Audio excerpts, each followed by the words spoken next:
برادرم و خواهر عزیزم، تو از اون مینالی که زندگیت پست است،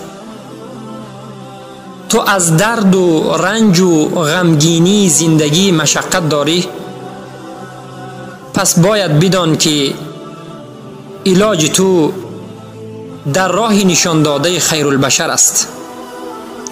اگر خواهی که عمرت دراز باشد، اگر خواهی که رزقت وسیع باشد، اگر خواهی که در این دنیا زیبا و پاک زندگی بکنی، پس باید به این سخن زیبای رسول اکرم صلی الله علیه و سلم عملا اجرا بکنی. رسول اکرم صلی الله علیه و سلم میگویند: من اراد ان یوسع له فی رزقه و ینسع له فی اجله فلیصل رحمه. هر کسی که میخواهد که عمرش دراز باشد و هر کسی که میخواهد که رزقش وسیع باشد، پس باید یک عمل را، یک کار را انجام بدهد. این عمل و این کار کدام کار است که رزق شما را وسیع می کند و عمر شما را دراز می کند؟ این صله رحم است.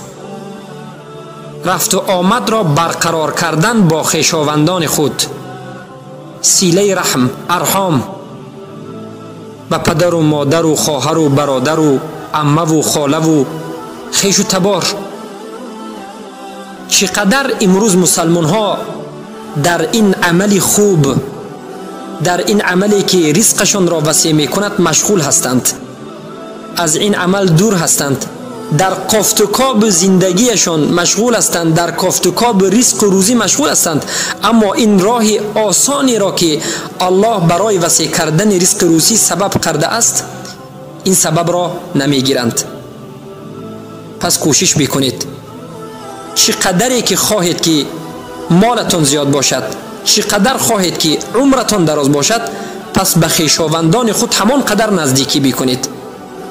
اگر به خویشاوندان خود نزدیکی نکنید، رفت و آمد نداشته باشید، این همه تعب و این همه پولکابی شما به شما شاید منفعت نبخشد. پس برادرم و خواهر عزیزم، باید بدانید که تمام اون کسانی که در این دنیا زندگی می کنند، خواه مسلمان و غیر مسلمان، همه سه چیز می خواهند. می خواهند که عمرشان دراز باشد و رزق وسیع داشته باشند، و سوماً می خواهند که در این دنیا خوشبختانه زندگی بکنند.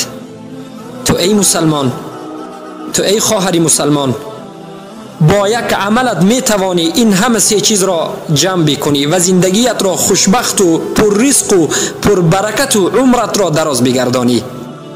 پدر و مادرت را زیارت بکن، هدیهشان بده. برادرت و خواهرت را زیارتشان بکن، نصیحتشان بکن. خویش و تبارت را زیارت بکن، صله رحم را برقرار بکن. ان شاء الله سبحانه و تعالی تمام مشکلیت را الله از تو خواهد برطرف کرد. السلام علیکم و رحمت الله و برکاته.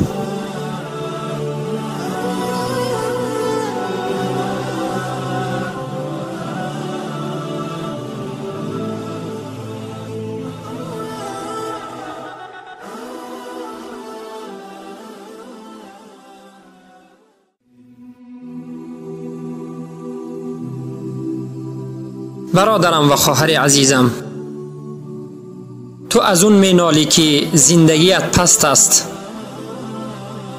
تو از